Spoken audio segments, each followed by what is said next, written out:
Here's my furnace in the basement mechanical room. It's definitely time to replace my furnace filter, so I'm going to show you the right way to do it as I replace mine. This is one of the easiest home maintenance tasks you can do, but it's also one of the most important. Most furnace filters should be replaced every 1 to 3 months, depending on pets, allergies, and how much your system runs. Let's pull this one out. Wow, look at that. That's disgusting.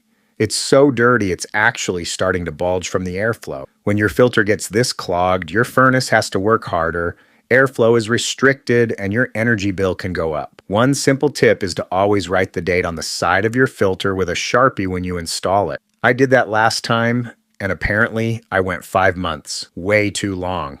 I've got to do better. This is a 16 by 25 by 1 filter, which is a really common size. I'll link the ones I use in the description. Before installing the new one, write today's date on the side so you don't forget next time. Now, look for the arrow on the edge of the filter. That arrow shows the direction of airflow. Make sure the arrow points toward the furnace. Slide it in fully, and you're done. Quick, simple, and your furnace will run more efficiently. I hope this was helpful. Don't forget to like and subscribe for more helpful videos from Dan Good Dad.